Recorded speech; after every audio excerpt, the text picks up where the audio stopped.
que eu percebi que ele tinha me... Bom dia a todos, novamente. Vamos ver se a gravação ocorre normalmente. Se acontecer de eu travar, por favor,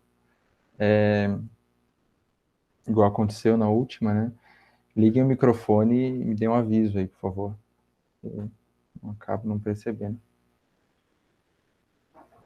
Bom, então vamos lá. Vou retomar, então, brevemente o que a gente terminou vendo, né, na aula passada. E avançar um pouco hoje. Agora a gente está entrando, digamos assim, no que seria o segundo módulo do curso, em que a gente já apresentou, já apresentei, né, o tema da analogia, eu já explorei alguns desdobramentos com vocês, né, algumas contraposições em relação ao Hobbes, ao Descartes, dei uma espécie de um panorama geral, apresentei os problemas. Agora a gente vai ainda um pouco caminhar nisso, mas já ver alguns desdobramentos para a própria obra do Kant, né, internos à sua filosofia, e também como isso o coloca, de alguma forma, essa teoria da analogia, ou melhor, possibilita que a gente veja, né, como que o Kant está colocado num remanejamento, digamos assim, epistêmico de duração maior, né? Como que, na verdade, a analogia é um sintoma de uma transformação significativa, digamos assim, no modo de pensar, né? Isso diz respeito tanto ao que a gente chama de crítica, no texto O que é o esclarecimento, lá, né? Resposta à pergunta O que é o esclarecimento, que é um texto curtinho, vale muito a pena vocês lerem. O Kant diz, né? Nós estamos na época da crítica.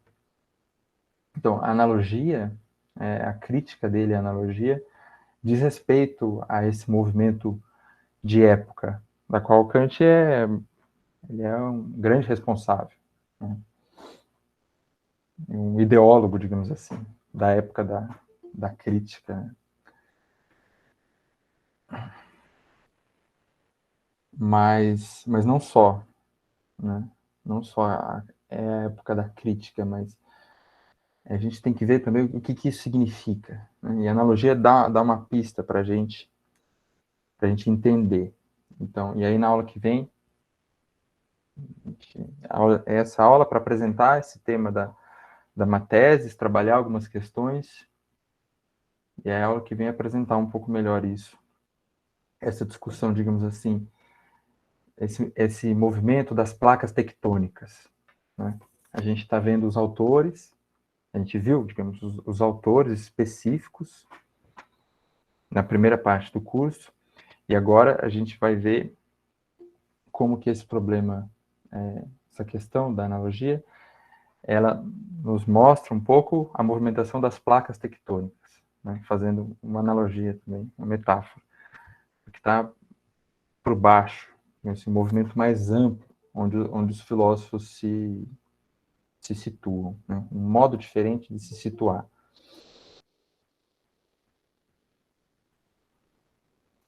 Então, para a gente começar, eu vou relembrar a vocês como que a gente terminou na aula passada.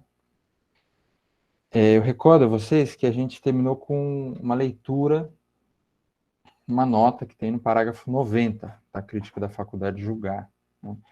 Na qual o Kant define o modo como ele concebe a analogia, juntando, digamos assim, tanto os princípios lógicos que a gente trabalhou, né, com o curso de lógica do Kant, né, distinguindo indução,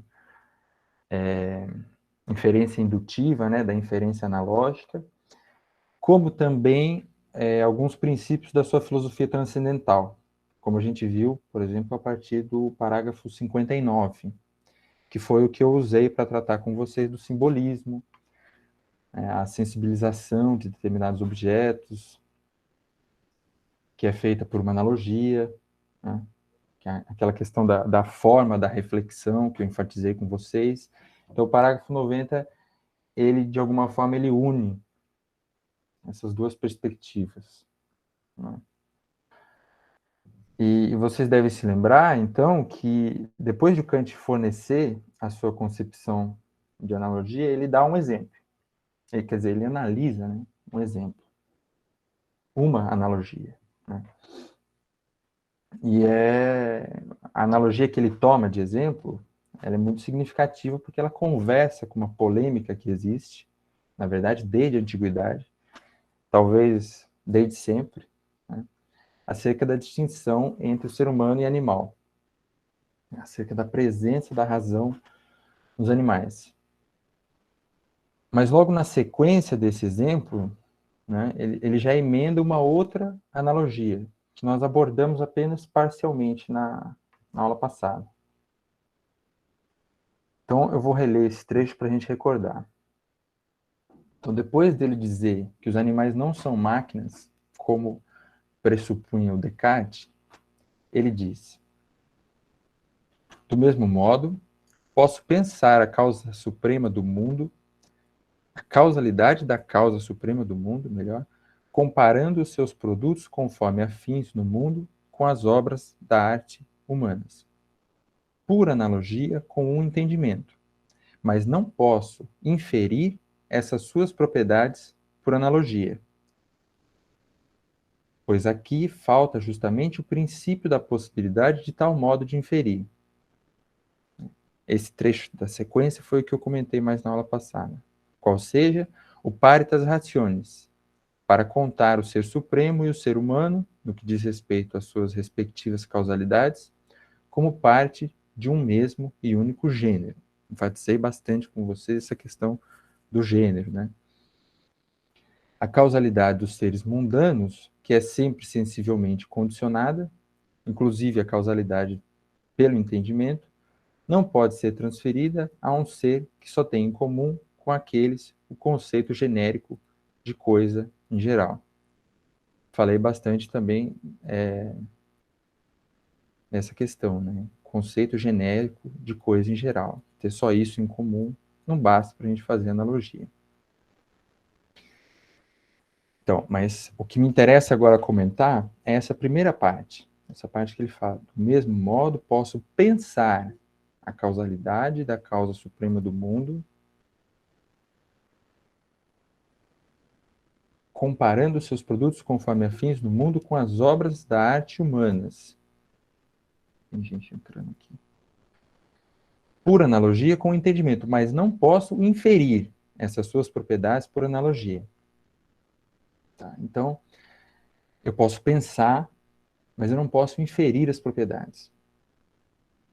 Eu tenho uma representação analógica, eu constituo uma representação analógica, faço um símbolo, mas eu não faço um raciocínio analógico. O que está em jogo aqui? Está em jogo a possibilidade de falar em conhecimento de Deus, nesse caso. É claro que esse conhecimento, ele não seria um conhecimento tal como nós temos acerca da natureza, com a física, por exemplo. Não dá, né? Coisas diferentes. Mas faz sentido ainda assim falar em conhecimento nesse caso? Se nós regressarmos ao parágrafo 59, que eu usei para apresentar para vocês a questão do simbolismo, nós podemos ler o seguinte. Ele diz lá: caso já se possa chamar de conhecimento um simples modo de representação, no caso, o simbólico, né? Então, todo o nosso conhecimento de Deus é meramente simbólico. E quem o toma esquematicamente, com propriedades como entendimento, vontade, etc., que só provam sua realidade objetiva em seres do mundo, incorre em antropomorfismo, do mesmo modo como, se abandona tudo o que é intuitivo, incorre no teísmo, em que nada é conhecido, nem mesmo de um ponto de vista prático.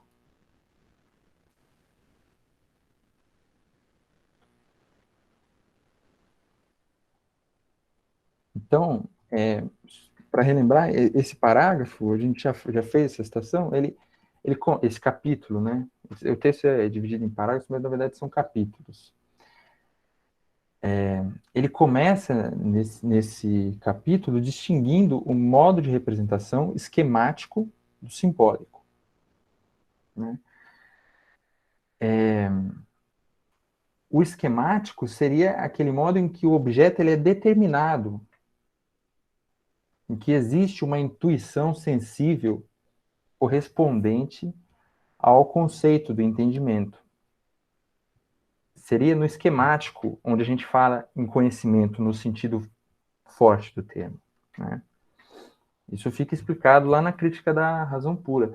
Na Crítica da Razão Pura, inclusive, ele não deixa antever, ele não dá a entender que existiria um outro modo de apresentação que aqui ele chama de simbólico.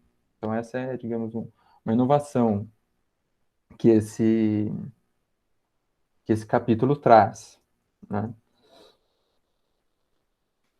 Mas aí, veja, ele fala, olha, se a gente vai falar em conhecimento de Deus, retomando o que ele diz no parágrafo 90, se a gente vai inferir as propriedades, entendimento, vontade, se a gente fizer mais do que simbolizar e fazer a inferência analógica, a gente incorre em antropomorfismo, tá?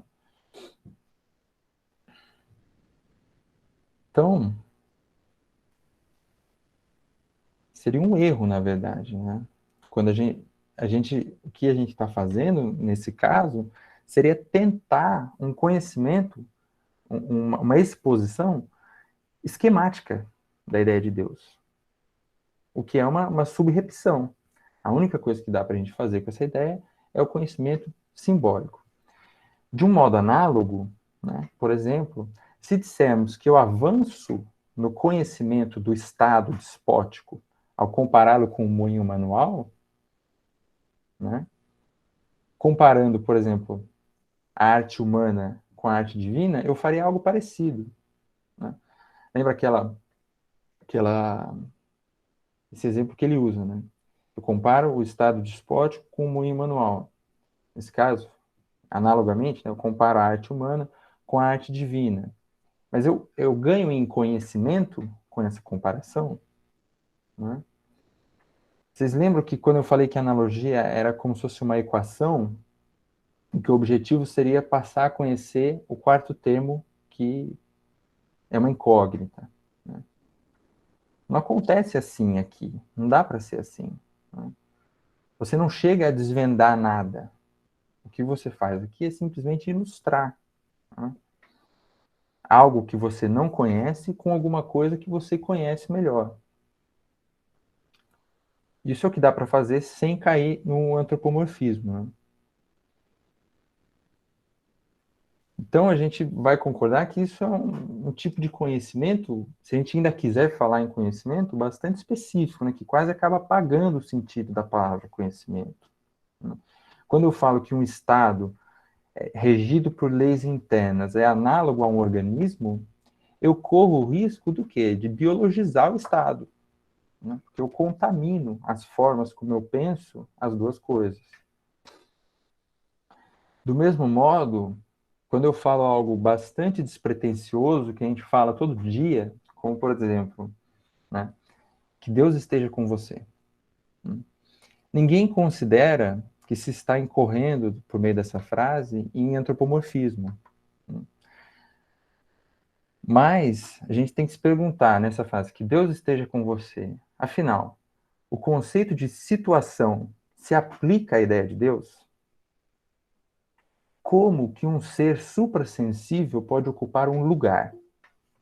Pode se situar aqui ou lá, né? Pode estar comigo ou não estar, né? O Lebrun ele cita um trecho do D'Alembert, que era um geômetra do iluminismo francês, ali, editor da enciclopédia, junto com o Diderot, e nas conversações com o Diderot, ele diz o seguinte: confesso que um ser que existe em algum lugar e que não corresponde a nenhum ponto no espaço, um ser que é inextenso e que ocupa a extensão, um ser de uma natureza tão contraditória, é difícil de admitir. Mas outras obscuridades aguardam aquele que o rejeita. Então, ele dá um panorama bem claro das dificuldades ainda, né? Eu vou tentar explicar para vocês duas. Essa frase tem uma parte, né? A primeira parte ele fala, olha, difícil admitir uma coisa assim. E a segunda fala, ele fala, por outro lado, também é difícil não admitir. Né? Eu vou explicar para vocês por que é difícil não admitir, do ponto de vista do Kant. E por que é difícil admitir também, como a gente está fazendo. Isso, né, essa frase, para dizer, num primeiro momento, que existe algo de paradoxal nessa frase, que Deus esteja com você. Né? Mas que não aparece para nós como paradoxal.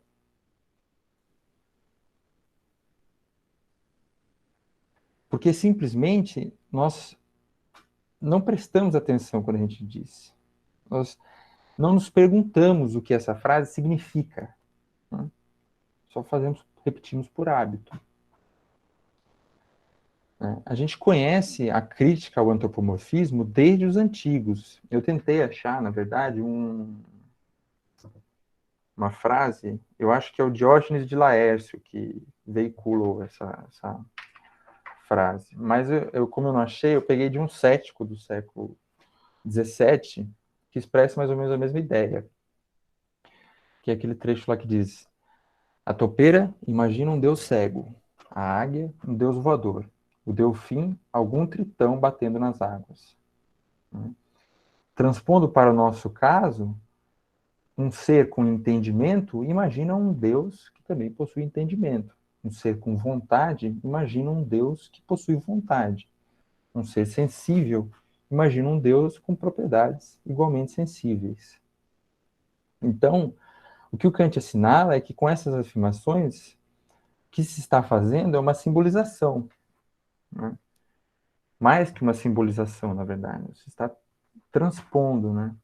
Você não está sendo consciente da simbolização que você está fazendo. Está transpondo mais do que deveria, transpondo a matéria, não só a forma, né, de algum modo. Mas mesmo a forma é complicado, como a gente viu, porque tem a questão dos gêneros. Como que você equivale o gênero sensível com o gênero suprassensível? Não dá. E aí vocês vão me dizer, mas essa frase que você pegou, que Deus esteja com você, é um modo de falar, né? As pessoas não querem realmente dizer que Deus vai estar ali, do lado. Né? Que o que está subentendido é um tipo de presença espiritual, na verdade. Eu responderia, bom, né? Quando a gente fala desse jeito, presença espiritual, parece que a contradição em termos começa a ficar mais evidente, né?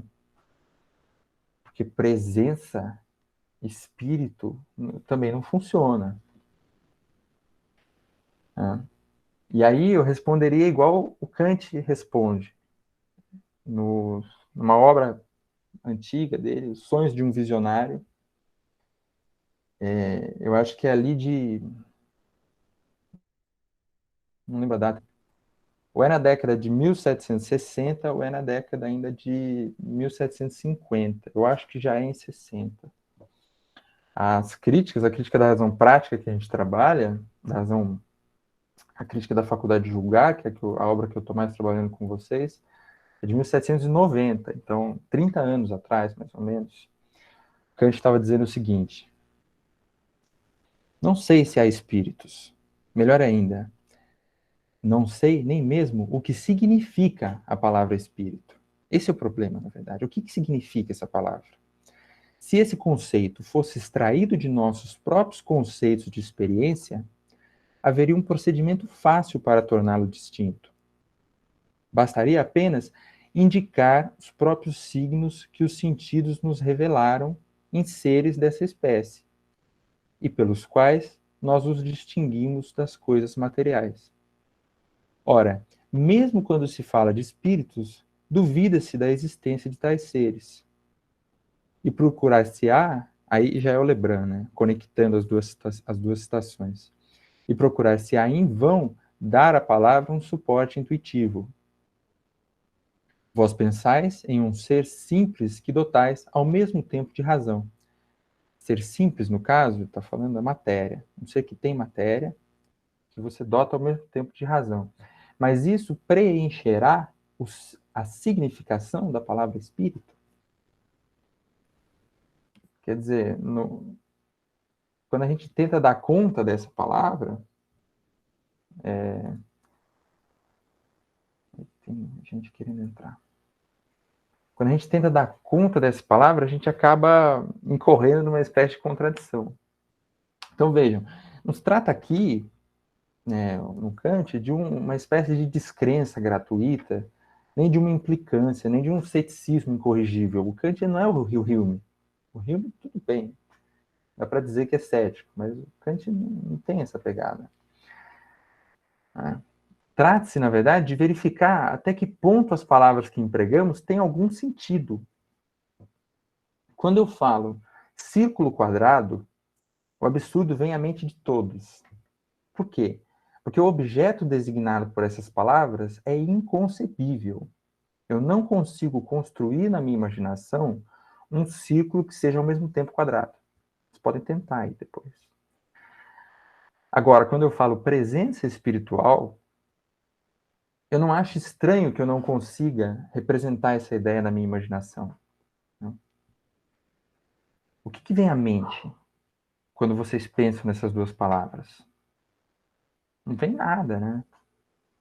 Se eu acho que o círculo quadrado é absurdo, por que eu não consideraria absurda também essa expressão? Vocês deveriam aqui me responder algo do tipo, olha, isso não acontece, né? Eu não acho que é absurdo, porque eu me acostumei a pensar, quando eu falo de espírito, que eu estou falando de uma ideia que não tem amparo sensível mesmo. Então, por isso eu sei que a minha imaginação não preenche, né? Como diz o Kant, totalmente o significado dessa palavra. Eu sei que essa palavra faz referência a algo que é irrepresentável. Eu não consigo construir o conceito de espírito com a minha imaginação, igual eu faço com uma figura geométrica, né? Se eu falo círculo, tudo bem, já imagino na hora. Aí círculo quadrado não dá, espírito também não dá.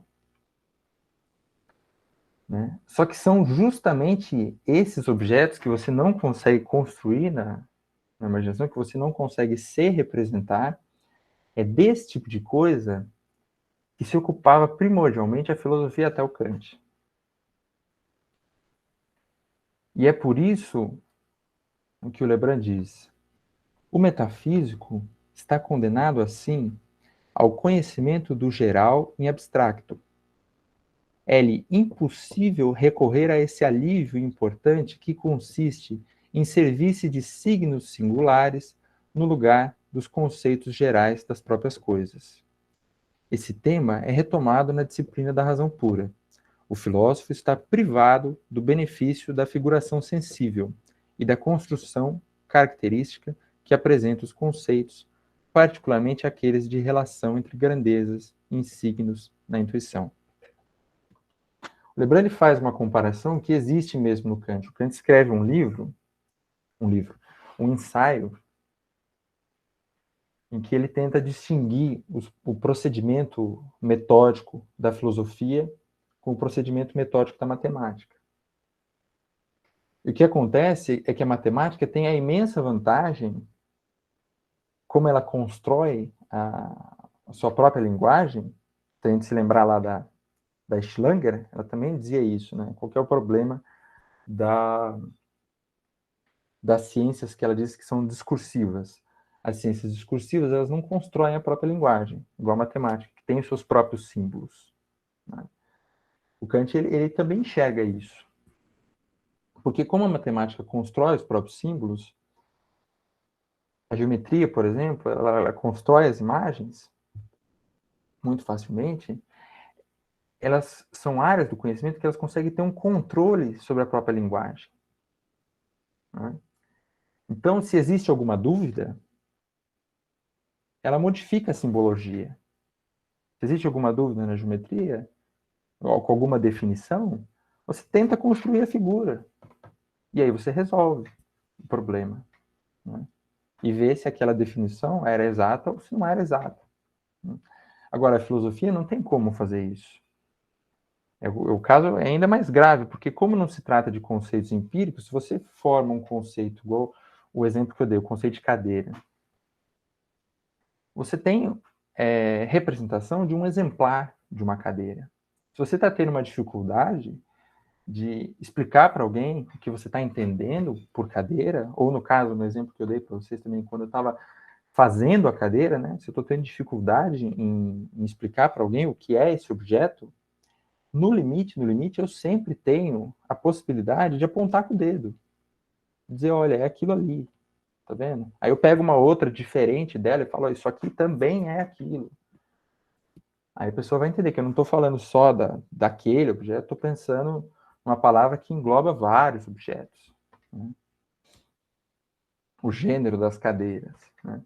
Então eu tenho, quando são os conceitos empíricos ou nessas outras ciências, quando existe uma linguagem própria, eu tenho esses meios de fazer uma espécie de uma checagem, né, no uso dos signos.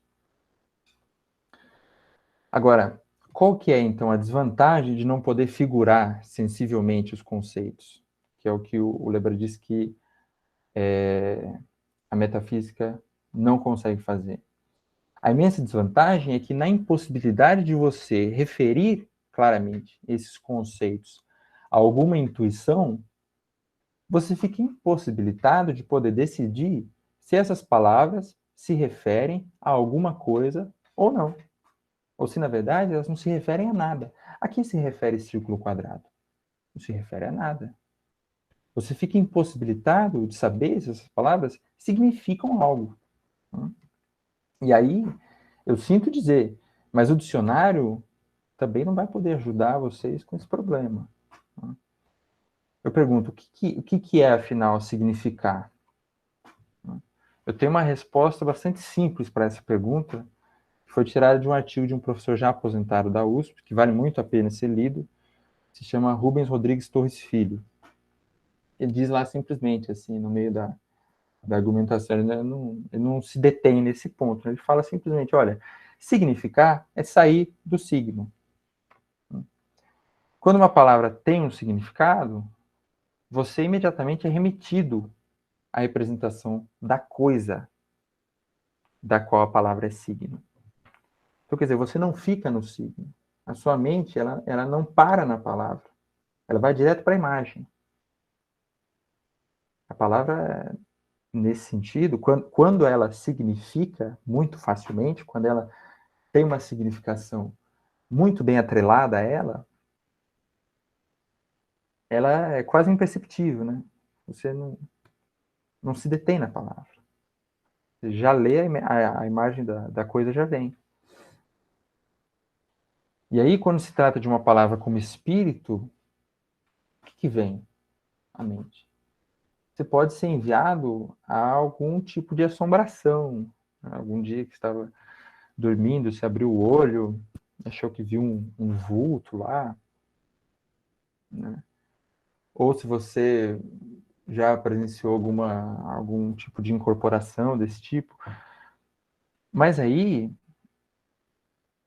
eu te pergunto o seguinte, a assombração que você viu, imaginou, né, a pessoa, o espírito incorporado, enfim, ela corresponde ao significado da palavra espírito?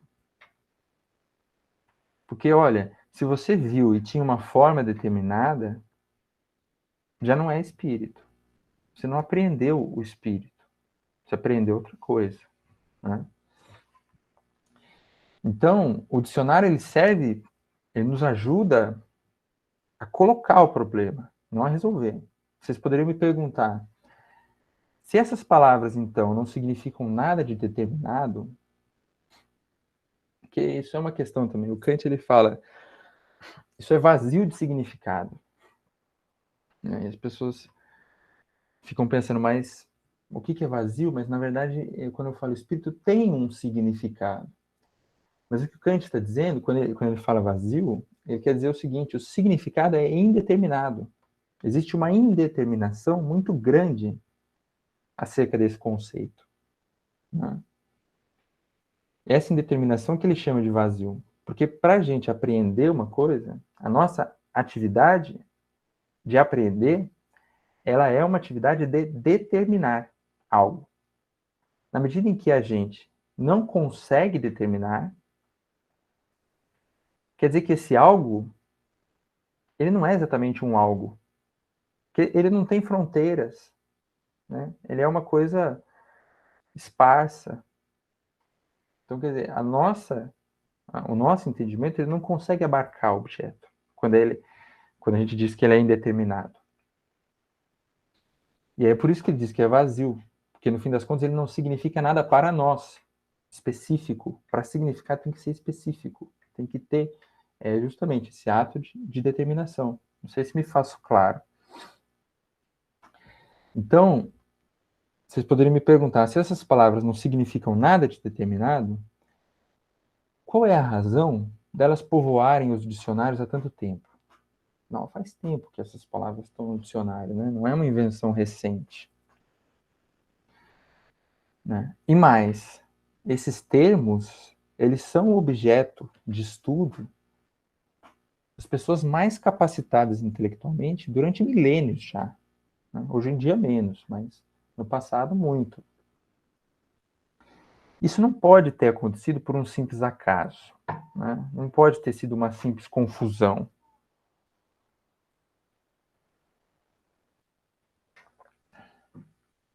E é verdade, não foi um simples acaso. Né?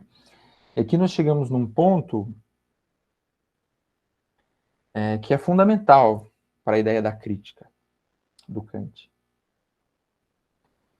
Isso que ele vai dizer logo no comecinho. Você abre a Crítica da Razão Pura, a primeira coisa que você vê. Ninguém havia dito isso antes. Como vocês estão percebendo, que eu trabalhei muito com uma nota. Né? Agora eu vou falar um trecho do prefácio da Crítica da Razão Pura, do primeiro prefácio. Esses trechos são importantes no Kant. Tá? Ele não é um filósofo que você pula a nota. A nota, muitas vezes, é muito significativa. Os prefácios também são muito bons. Então, o Kant disse: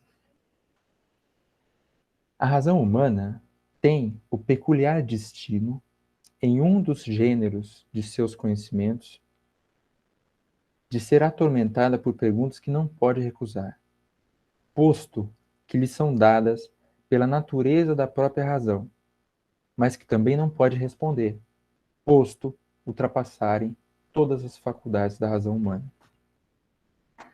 Nesse trechinho ele condensa muito bem toda a dificuldade, que não é só dele, esse é o ponto também, que é da razão humana. Né? Então, perguntas como, por exemplo, o mundo tem um começo no tempo? Existe um ser necessário como a causa do mundo? Essas perguntas, elas não aparecem de maneira gratuita. Tampouco as respostas dessas perguntas são aleatórias. Né? Elas dizem respeito à própria estrutura, ao próprio modo de funcionamento das nossas faculdades. Então, de certo modo, agora a gente vai começar a fazer aquele final da frase do D'Alembert ficar mais compreensível. Né? E lembrem, ele diz, olha, eu não consigo conceber um ser que existe em algum lugar, mas um lugar que não é nenhum ponto no espaço. Ok, bem isso, mas aí no final ele acrescenta. Mas outras obscuridades aguardam quem o rejeita. É que, né, apesar dessas ideias, as respostas a essas perguntas que a razão se faz, elas não corresponderem a nada de determinado, de não podemos jamais ter certeza do que, afinal, elas designam, elas, por outro lado, cumprem algumas funções muito relevantes. Elas serviram para responder essas perguntas que o Kant diz que não tem resposta. Elas, diz o Kant, servem para dar unidade à nossa experiência. Então, nós não podemos simplesmente banir o uso dessas palavras, porque essas palavras e essas questões são constitutivas da nossa experiência humana dos fenômenos, do modo como nós necessariamente vamos acabar pensando as coisas. Né? Mas isso não é uma autorização para que nós voltemos atrás, para que a gente volte para aquele antropomorfismo que eu estava criticando agora há pouco. Né? Não se trata disso. Dizer que essas palavras, a resposta a essas perguntas, elas fazem parte da experiência humana, não significa que a gente tem autorização para fazer aquele tipo de antropomorfismo vulgar, no fim das contas, né? O que o Kant diria é que você precisa entender, quando você vai fazer uma aproximação analógica, qual que é o seu objetivo com essa aproximação. Na analogia com o modo de representação dos animais, ele deixa claro qual que é o objetivo da operação. A gente quer buscar compreender a causalidade dos animais, mas sem perder de vista que o instinto é qualitativamente diferente da razão. Feito isso, se a analogia serviu para isso, a gente atingiu o objetivo. Então, um objetivo muito específico, né? Se você tiver um objetivo específico, assim, o que você quer com a analogia, muito mais provável que você faça uma analogia adequada. E aí eu vou para o parágrafo 80 da crítica do juízo, crítica da faculdade de julgar, que o Kant faz uma coisa, lança uma hipótese, né? Que a gente parece muito estranha para a gente, o nosso modo de pensar de hoje. Ele diz o seguinte: o arqueólogo da natureza tem aqui toda a liberdade de fazer surgir os vestígios remanescentes de suas antigas revoluções, segundo o mecanismo natural que lhe é conhecido ou imaginado. Quer dizer, de fazer surgir dos vestígios essa grande família de criaturas. Pois é assim que devemos representá-la, se o referido parentesco que a todas conecta integralmente, deve ter algum fundamento. Ele pode fazer brotar do solo materno da terra, que havia acabado de sair do seu estado caótico inicial, criaturas cuja forma é pouco conforme a fins, e destas fazer brotar outras, que se teriam formado de maneira mais adequada a seu lugar de criação e suas relações recíprocas, até que essa mãe geradora, endurecida e ossificada, tenha limitado suas crias a determinadas espécies, não expostas a uma degeneração ulterior. E a diversidade se tenha mantido tal como era no final da operação dessa fértil força formadora. O que ele está fazendo aqui é lançando uma hipótese para explicar mecanicamente o surgimento dos seres a partir da ideia de uma natureza que forma por si mesma uma espécie de uma unidade sistemática, quase como se nós a pensássemos como se ela tivesse uma força formadora semelhante à que tem um organismo, né? E que foi ajustando a forma dos seres da natureza até um determinado ponto, em que eles se adequaram ao meio e a partir do qual esse desenvolvimento se estagnou. É quase como um crescimento, uma maturação. Imagina lá no momento primordial, né? Pequenas formas de vida, pouco adaptadas, né? tendo uma dificuldade para sobreviver, e aos poucos esses seres foram se desenvolvendo segundo essas potencialidades que já estavam neles, até chegar num ponto de maturidade em que eles pararam de se desenvolver, de se modificar, né? Então é por isso que a gente tem as mesmas espécies hoje, diria o Kant, do que na época do Aristóteles, por exemplo.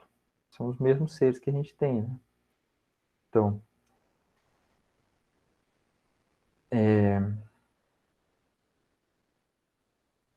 aí eu lembro que eu tinha falado para vocês, em uma das aulas anteriores, que a ideia que o Kant tem de evolução, isso mais a título de curiosidade, né?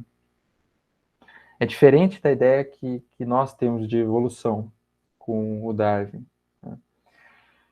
No caso, o Kant não achava que as espécies mudam de forma indefinidamente, tal como ficou provado a partir da teoria da evolução do Darwin.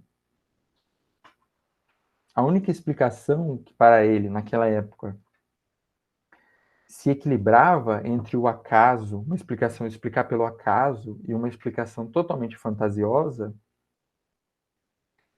era que, na verdade, existiam certas disposições inatas nos seres vivos que poderiam se atualizar, né? Aparecer, digamos assim, se tornar predominantes a partir de certos estímulos do meio. Por exemplo, no texto sobre o conceito de raça humana, ele escreveu 2 textos sobre a ideia de raça humana. Ele diz assim, olha, o ser humano ele está predestinado a todos os climas.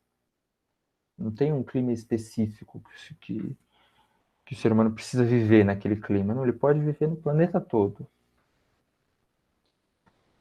Então, se em tempos imemoriais uma parcela dos seres humanos esteve localizada em países de clima muito quente, com bastante sol, a disposição para o clima quente foi sendo atualizada.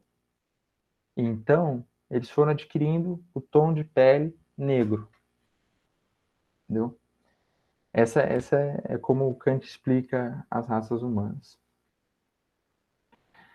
Expliquei tudo isso para dizer o seguinte: depois que essa disposição foi atualizada, não tem como voltar.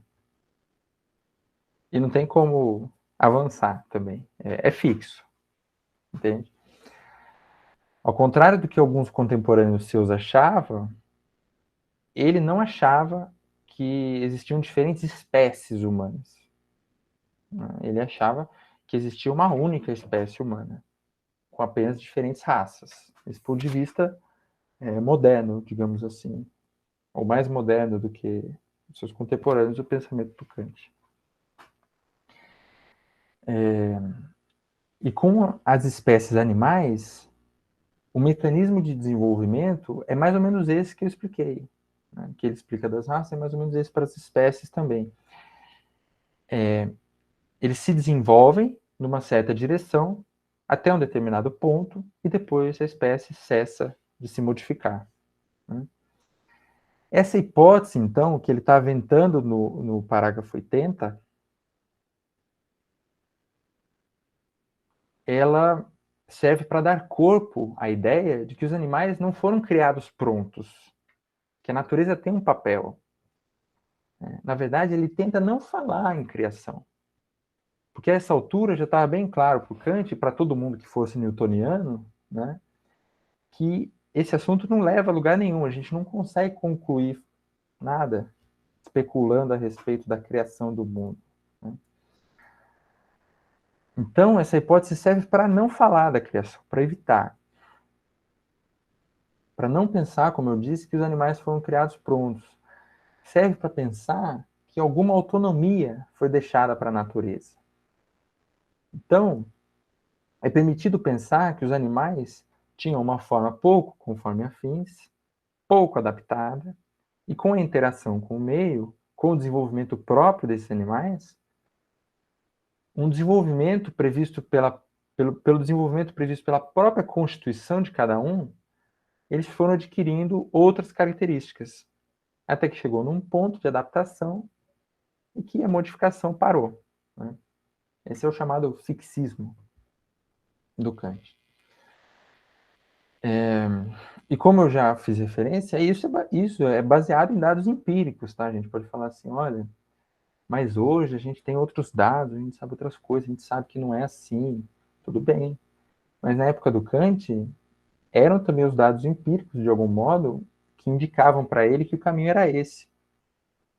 Quer dizer, na verdade, a ausência de dados empíricos, né? Porque desde Aristóteles não se sabia de nenhuma modificação relevante em nenhum animal. Hoje a gente sabe, com Darwin, com os trabalhos dos geólogos, dos arqueólogos e tal, o desenvolvimento dessas ciências que, na sua forma acabada, não existiam na época do Kant, que é preciso, por vezes, centenas de milhares de anos para que uma modificação significativa se produza numa espécie. Então, quer dizer, não é como se ele elaborasse essa hipótese sem embasamento do que ele via na experiência, né? Então, vejam, essa analogia, digamos, do desenvolvimento do corpo orgânico com o desenvolvimento gradativo da espécie é uma analogia que é feita com um objetivo muito específico, que é pensar uma natureza que pudesse ser explicada mecanicamente, fazendo com que a ideia de criação desempenhasse um papel secundário. Mas reparem no que ele vai dizer na sequência, terminando a citação anterior.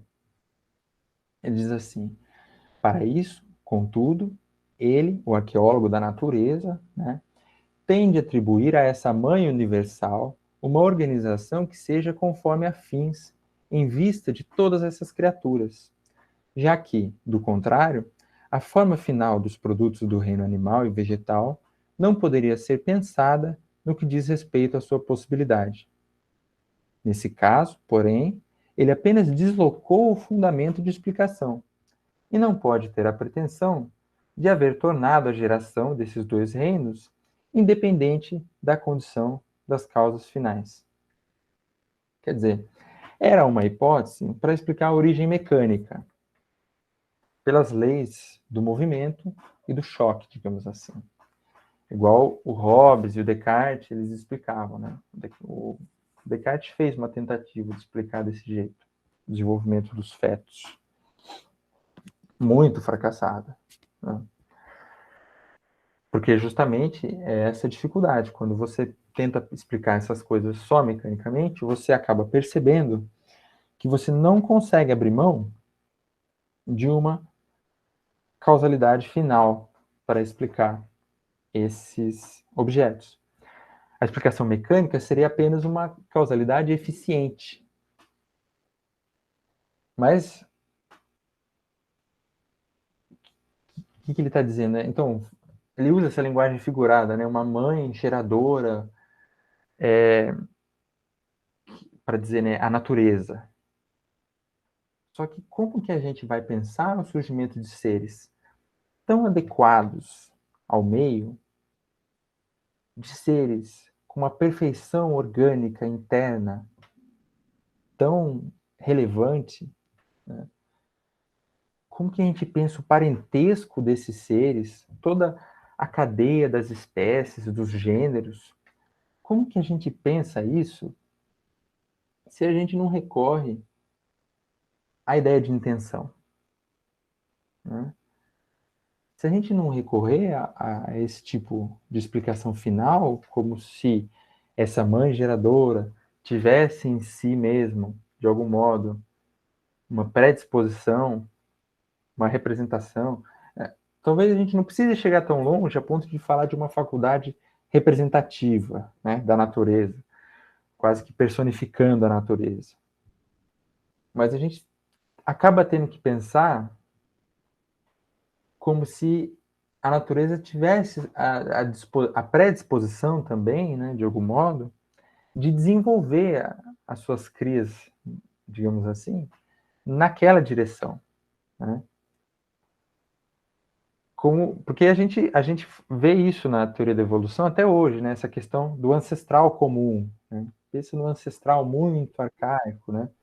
Como que você pensa que esse ancestral deu origem a todas as múltiplas formas que derivaram dele sem nenhuma intencionalidade, totalmente pelo acaso, né? O Darwin, para ele, não tem problema dizer que isso foi dado pelo acaso, né? Mas ele, de um certo modo também, ele conseguiu chegar num ponto de explicação a partir de outros dados teóricos que faz com que a questão possa ser articulada de outra forma, né? Mas se você ignorar isso e pensar nesses objetos simplesmente, o que o Kant está dizendo é que você vai ser levado a colocar uma causalidade final para conseguir entender o que aconteceu. Porque senão fica ininteligível, né? E o Kant está sempre, na teoria dele, se balanceando entre esses dois polos, entre a explicação pelo acaso e a explicação fantasiosa. Na época dele, existiam muitas explicações fantásticas para esses fenômenos, né? Que ele também não queria aderir, né? É o mínimo, ele tenta recorrer ao suprassensível o mínimo possível, o mínimo. Mas também a posição dele é não explicar pelo acaso. Se eu tiver que explicar pelo acaso, eu coloco alguma forma de entender esse fenômeno. É melhor do que simplesmente...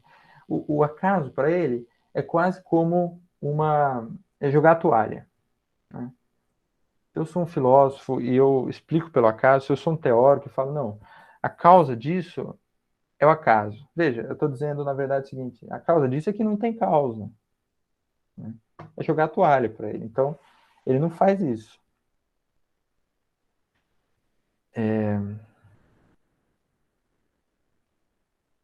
Então, para ele, não é como se eu pudesse escolher entre pensar essa origem sem a causalidade final. O que o Kant está mostrando com esse exemplo, com essa aproximação analógica, é o seguinte: olha, eu estou tentando pensar sem a causalidade final. E veja, não está dando certo. Não estou conseguindo fechar o pensamento. Eu acho que tem alguém que está com o microfone ligado. Eu não sei quem que é. Começou a fazer um equinho aqui. Ou pode ser que seja o meu também, não sei. Está dando eco. Mas eu vou continuar por aqui.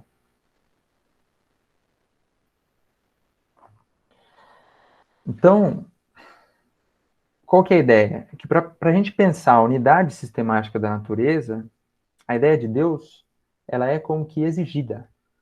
Na verdade, é como se ele dissesse, essa ideia, ela surge dessa exigência. É daí que vem aquele nosso furor de comparar os seres vivos às máquinas, como se eles também tivessem um autor. É porque a gente é obrigado a pensar esses seres a partir da causalidade final e não apenas da causalidade eficiente. É por isso, então, que a gente lança a hipótese de que deve haver um autor. Agora, o que a teoria da analogia do Kant está tentando ensinar para a gente é que essa hipótese não tem valor teórico. Embora você precise fazer essa hipótese, você precisa, por outro lado, reconhecer que ela não tem valor teórico. Quer dizer o quê? Eu não vou constituir conhecimento com essa hipótese. Essa hipótese serve, ela me ajuda a pensar, apenas. Então, na verdade, já não se trata mais nem de falar em hipótese. Veja o que o Lebrun diz. Ele diz o seguinte: não se trata mais de formular uma hipótese, mas de pensar a ordem do mundo de modo que essa expressão tenha um sentido. Devo pensar assim, e isso não é uma simples hipótese. Esse RX é as reflexões do Kant. O Lebrun ele faz as citações, o nome do texto em alemão. continuo. Se aqui eu quisesse dar à simples crença teórica o nome de hipótese, que eu teria direito de admitir, através disso eu já me comprometeria a ter da natureza de uma causa do mundo ou de um outro mundo, né, a ter disso um conceito superior àquilo que eu tenho o direito de ter. Quer dizer, eu já estou me comprometendo mais do que eu posso, quando eu falo em hipótese nesse caso. A palavra hipótese só conviria verdadeiramente se eu pusesse a existência de Deus para garantir a unidade da natureza. Ora, trata-se de uma referência indispensável à ideia de Deus pelo fato de que eu devo pensar a unidade da natureza. Então é como se fosse o inverso, né? A palavra hipótese só conviria se eu colocasse a existência de Deus para garantir a unidade da natureza. Mas é pelo fato de que eu devo pensar, eu estou pensando, eu vou pensar a unidade da natureza, que aí eu coloco Deus. Para que essa ideia de unidade da natureza não seja uma ideia vazia, que ela tenha algum sentido. Aí, isso não vai dar para a gente trabalhar, mas começa a se esboçar uma diferença entre sentido e significado, né? Porque o que eu estava dizendo para vocês é que essas ideias, todas elas não têm um significado, ainda que o dicionário diga que tem.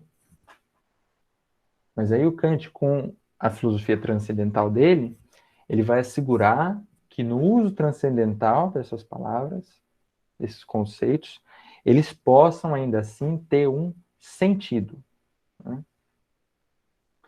Objetivamente, diz Lebrun, é bem menos do que uma hipótese.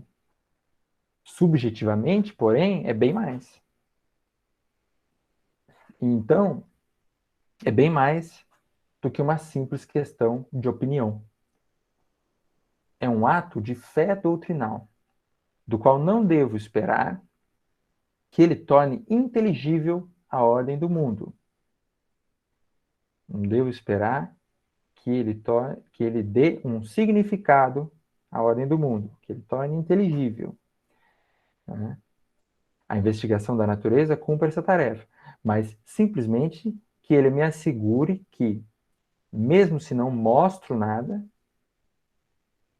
que é aquela questão de mostrar a cadeira, né? Mesmo se com essa palavra eu não consigo indicar nada de definido, não consigo designar nada, quando eu uso as expressões ordem do mundo, unidade sistemática, eu também não estou falando ao léu. Eu também não estou falando à toa. Então, você fica entre esses dois polos, né? Não é totalmente vazio, digamos assim, mas também você não pode usar como se fosse um conhecimento, né? E confundir as coisas. Então, veja, essa questão da hipótese, ela permite clarificar um pouco o que eu vinha dizendo. Não é como se eu pensasse Deus a partir da unidade da natureza. É que eu preciso pensar na unidade da natureza, eu devo pensar na unidade da natureza, e para pensá-la, eu tenho que me referir à ideia de Deus. O principal aqui é pensar a unidade da natureza, e não Deus. Lembra que eu falei, você tem que saber o que você quer com a analogia. Se for para pensar Deus, sua analogia não funciona. Agora, se for para pensar a unidade da natureza, que é um princípio que diz o Kant, o investigador da natureza precisa, para investigar a natureza, né? É como se fosse uma muletinha. É igual quando você vai investigar um corpo orgânico. Se você não partir do princípio de que todos os órgãos ali dentro, tudo, cumpre uma função, você não consegue descobrir, como eu vinha falando em aulas anteriores, para que serve o pulmão, né? Foi preciso que eles dissessem, bom, isso aqui não está aí à toa. A gente está falando de um organismo, né? Do mesmo modo, na hora que você vai tentar investigar a natureza, os gêneros, todas as espécies, e mesmo Darwin, tá? Isso aí continua. O Darwin, ele veicula na origem das espécies alguns princípios medievais que o Kant ele confere um estatuto a esses princípios. Que é, por exemplo, agora não vou lembrar os princípios certinho, mas, por exemplo, o Darwin assume que existe uma continuidade entre as espécies e entre os gêneros, né? Então, quando ele vê que ele não encontra a unidade entre duas espécies, ele supõe que a espécie do meio ela foi extinta. Isso ainda antes de achar o fóssil, né? Mas é um indicativo para você procurar o fóssil. Então, quer dizer, o investigador da natureza ele tem que pensar a natureza como se ela fosse um todo sistemático, porque isso ajuda na investigação dele, né? Aí você vai atrás, bom, mas e onde que essa espécie pode ter vivido? Ah, ela deve ter sido extinta mais ou menos em tantos mil anos atrás. Então, eu sei que eu tenho que descer tanto no solo, digamos assim, dessa região, para ver se eu consigo achar um fóssil. Aí começa a escavação, sabe? Esse tipo de coisa. Então, voltando aqui a essa temática de Deus, né? Quando a gente, a partir para pensar a unidade da natureza, a gente de algum modo se refere à ideia de Deus, o que a gente está fazendo? A gente está dando conteúdo para a ideia de unidade da natureza, né?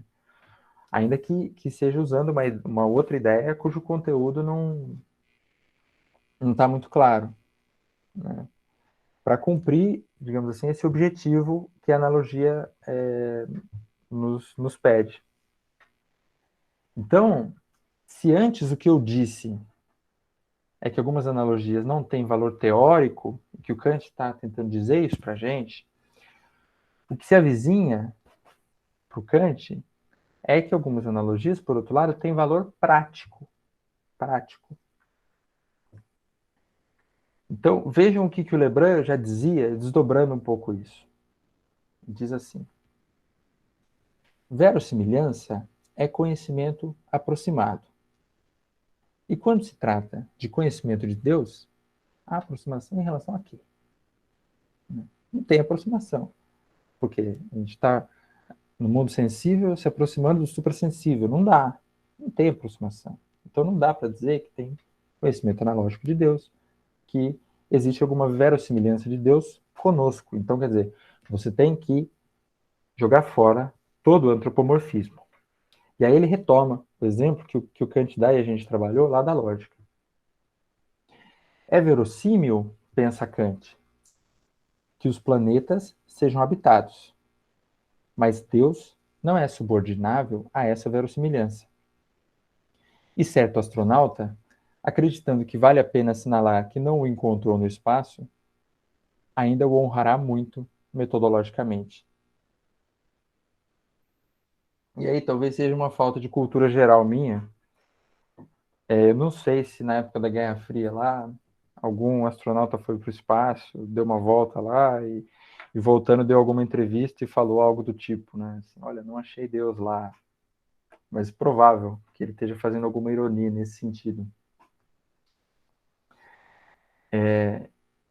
E aí, por que ele fala que esse astronauta, meio que sem saber, ainda está honrando Deus metodologicamente? E aí eu continuo a citação, que ele continua logo na sequência. Ele diz: uma vez assegurada a impossibilidade de provar Deus, a não verossimilhança nem mesmo constitui mais um argumento contra a ideia de Deus. Quer dizer o quê? Lembra que eu falei que um escolástico, naquela cosmologia antiga, poderia pensar que na Lua está sendo habitado por seres inteligíveis, seres suprassensíveis, né? Aí esse astronauta vai para o espaço e ele fala: olha, não achei. Quer dizer, não dá para provar Deus, tem que separar as coisas. né?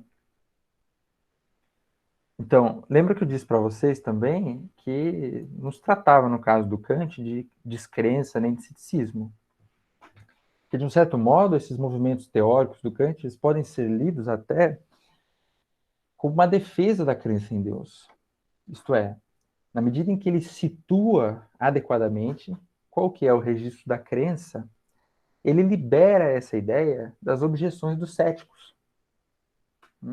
Se eu retiro toda a verossimilhança da ideia de Deus, todo o antropomorfismo, e deixo de procurar essa ideia na natureza, eu ganho com isso a habilidade de procurar essa ideia onde ela realmente deve estar, para o Kant.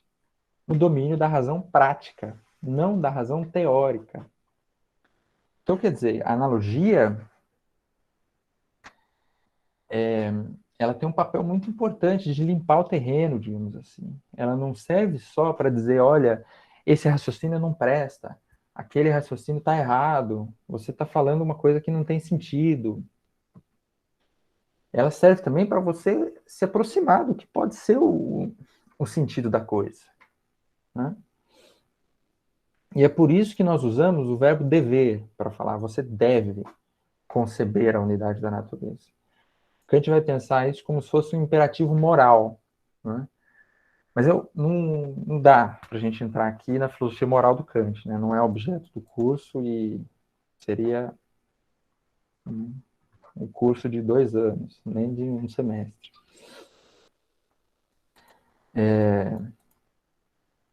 Mas eu quis mostrar para vocês, mais ou menos, para onde que a discussão vai se encaminhar ali no Kant, né? E mostrar também que a crítica da concepção tradicional de analogia tem uma utilidade positiva. Não se trata somente de negar as coisas, né? Na medida em que ele consegue afastar a ideia de Deus de toda aproximação com o sensível, ele purifica o supersensível. Ele acaba com a superstição que estava atrelada a essa ideia.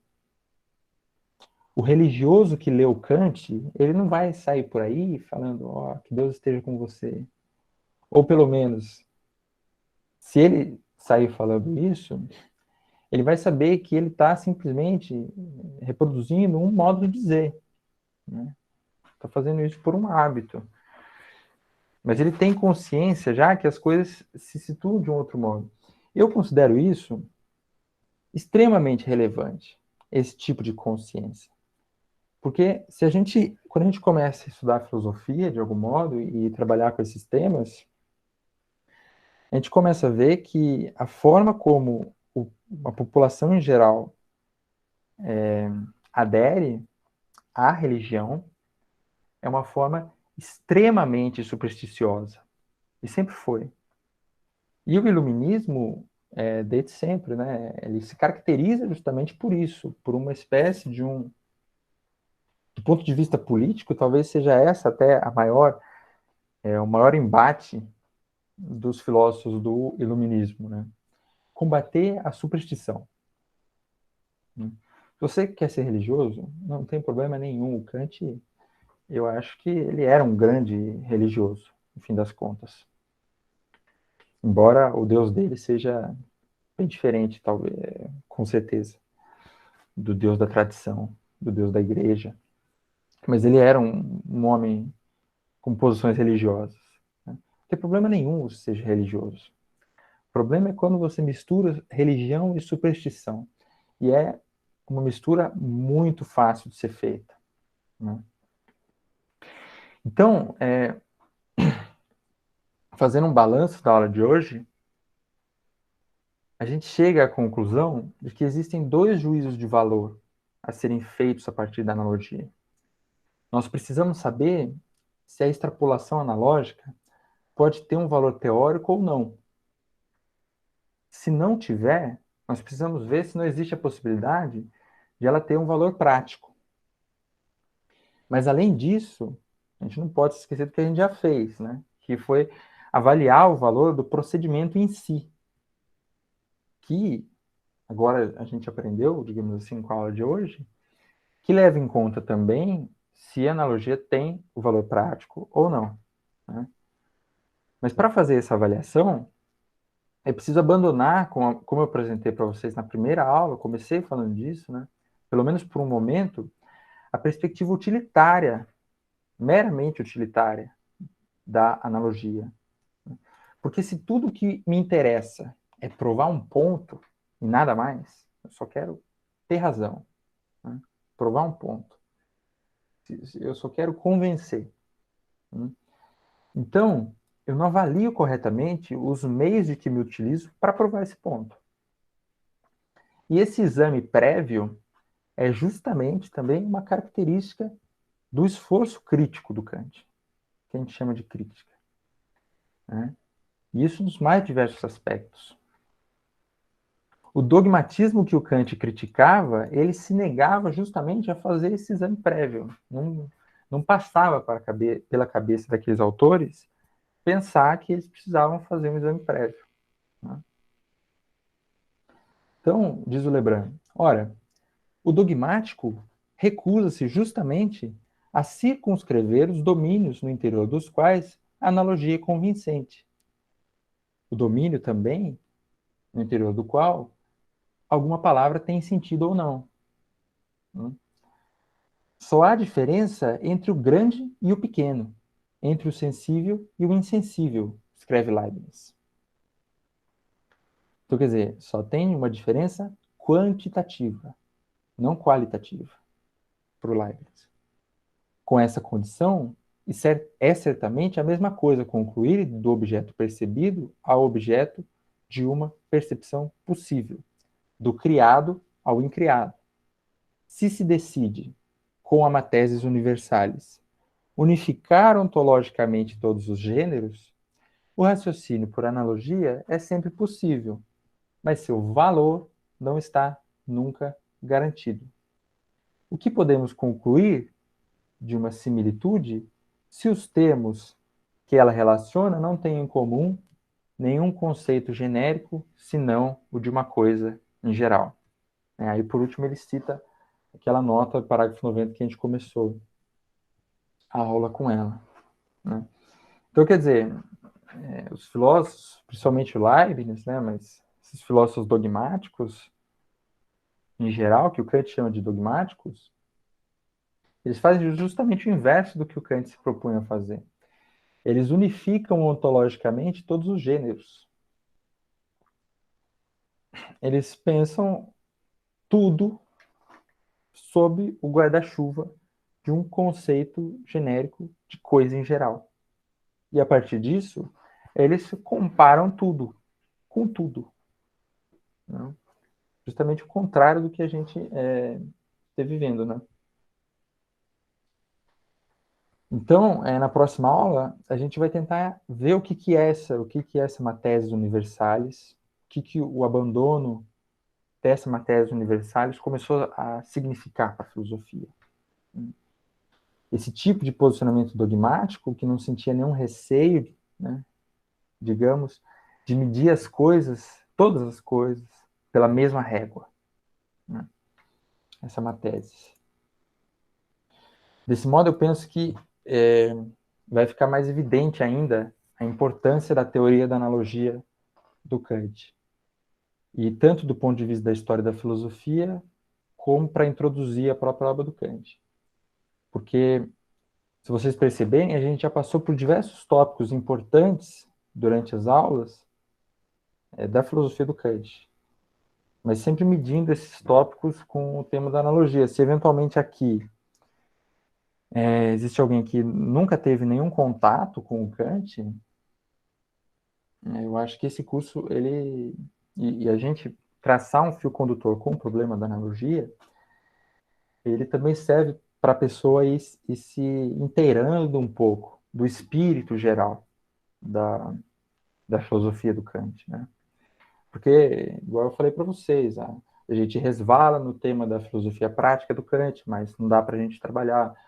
A gente resvalou na teoria do esquematismo, mas também a gente não vai trabalhar, né? São pontos importantes, mas, enfim, às vezes, quando a gente começa, eu lembro na matéria do professor Kainet, no primeiro ano, ele começou a trabalhar a crítica da razão pura com a gente, muito assim, 2 páginas por aula, o texto ali ele é bem denso, assim, e os alunos ficavam sempre perguntando coisas que estavam lá na frente, aquele ia demorar ainda 5, 6 aulas para explicar, né? Porque às vezes o problema, o incômodo de estudar um filósofo como Kant é que você, quando você começa, você está privado de uma visão de conjunto. Então, você não vai entender mesmo. Mas aí, conforme você começa a ganhar uma visão de conjunto, até entre as obras, o que ele está tentando fazer, né, o objetivo geral dele, aí a coisa começa a ficar um pouco mais compreensível. Então, o objetivo do curso não é que vocês saiam sabendo Kant, né? Mas se vocês forem fazer um curso de Kant mesmo depois, talvez já saibam se situar um pouco melhor em relação à obra dele, tá? Então, era isso por hoje. Eu estou aberto para perguntas. Vou fazer o controle da presença aqui, então, por favor, não saiam. Olha lá, já saiu. Ai, ai. E se tiver alguma pergunta, é só abrir o microfone aí ou mandar no chat.